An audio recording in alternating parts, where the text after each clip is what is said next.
رمضان کا مہینہ اللہ تعالیٰ کی طرف سے ایک ایسی رحمت ہے جو انسان کو اندر سے بدل دیتی ہے۔ یہ مہینہ صرف روزہ رکھنے کا نہیں بلکہ اپنی نفس کو قابو میں لانے، دل کو نرم کرنے اور دوسروں کے درد کو محسوس کرنے کا نام ہے۔ صحابہ اکرام کی زندگی اس بات کی سب سے زندہ مثال ہے۔ انہی میں سے ایک ہے رسول اللہ صلی اللہ علیہ وسلم کے پیارے صحابی حضرت عبداللہ بن عمر رضی اللہ عنہ، جن کا رمضان ہر دور کے مسلمانوں کے لیے سبق بن گیا۔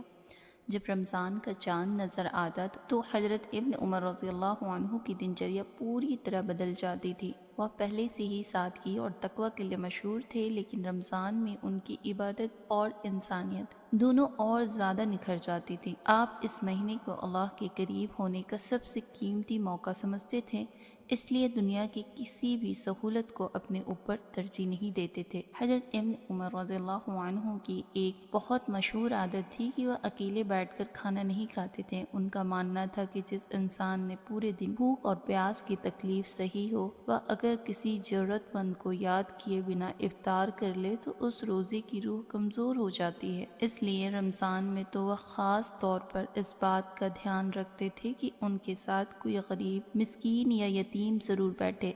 اسلامی تاریخ میں آتا ہے کہ کئی بار ایسا ہوا کہ ان کے گھر میں افطار کا سامان موجود نہیں تھا، مگر کسی غریب کا انتظام نہیں ہو پایا۔ ایسے موقع پر آپ گھر والوں سے کہتے، کھانے کو ڈھک دو، پہلے اللہ کے کسی بندے کو ڈھونڈتے ہیں۔ پھر وہ خود باہر نکل پڑتے، گلیوں میں، راستوں پر ضرورت مندوں کی تلاش کرتے۔ ان کے لیے یہ تلاش عبادت کا حصہ تھی، بوجھ نہیں۔ کئی بار یہ تلاش لمبی ہو جاتی اور افطار کا وقت نکل جاتا تھا۔ جب گھر والے فکر ظاہر کرتے کہ آپ نے تو افطار بھی نہیں کیا، تو حضرت ابن عمر رضی اللہ عنہ بڑے اطمینان سے جواب دیتے تھے، اگر آج میرا پیٹ خالی رہا مگر کسی اور کا پیٹ بھر گیا تو مجھے امید ہے کہ اللہ میرے اس روزے کو زیادہ پسند کرے گا۔ یہ جملہ ان کی سوچ اور ان کی ایمان کی گہرائی کو بیان کرتی تھی۔ رمضان میں حضرت ابن عمر رضی اللہ عنہ کی زندگی کا ایک اور خوبصورت پہلو تھا قرآن سے ان کی محبت۔ آپ تلاوت کرتے ہوئے صرف پڑھتے نہیں تھے بلکہ ہر آیت پر رکتے،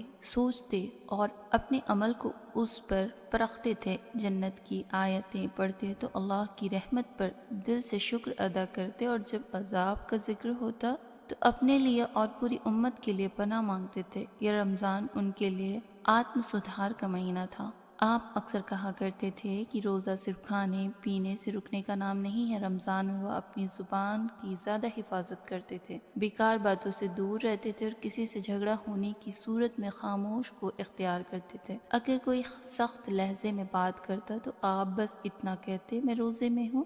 یہ ایک چھوٹا سا جملہ تھا، لیکن اس کے پیچھے بڑا اخلاق چھپا ہوا تھا۔ صدقہ اور خیرات کے معاملے میں بھی رمضان میں حضرت ابن عمر رضی اللہ عنہ کا دل اور زیادہ کھل جاتا تھا۔ کئی بار ایسا ہوتا کہ جو چیز خود پسند ہوتی وہی کسی غریب کو دے دیتے۔ ان کے لیے رمضان جمع کرنے کا نہیں بلکہ بانٹنے کا مہینہ تھا۔ وہ سمجھتے تھے کہ جو چیز اللہ کی راہ میں دی جاتی ہے وہی اصل میں بچتی ہے۔ ان کی زندگی دیکھ کر یہ احساس ہوتا ہے کہ صحابہ رمضان کو ایک ٹریننگ کی طرح جیتے تھے۔ یہ ٹریننگ انہیں سال بھر کے لیے بہتر انسان بنا دیتی تھی۔ رمضان ختم ہونے کے بعد بھی ان کی سادگی، صبر اور غریبوں کے لیے درد ختم نہیں ہوتا تھا، بلکہ وہی عادتیں ان کی پوری زندگی کا حصہ بن جاتی تھی۔ آج کے دور میں جب رمضان ہمارے لیے صرف روٹین بنتا جا رہا ہے، حضرت عبداللہ بن عمر رضی اللہ عنہ کا واقعہ ہمیں آئینہ دکھاتا ہے، یا ہمیں یاد دلاتا ہے کہ رمضان کا اصل مقصد پیٹ بھرنا نہیں بلکہ دل کو اللہ کی طرف موڑنا ہے۔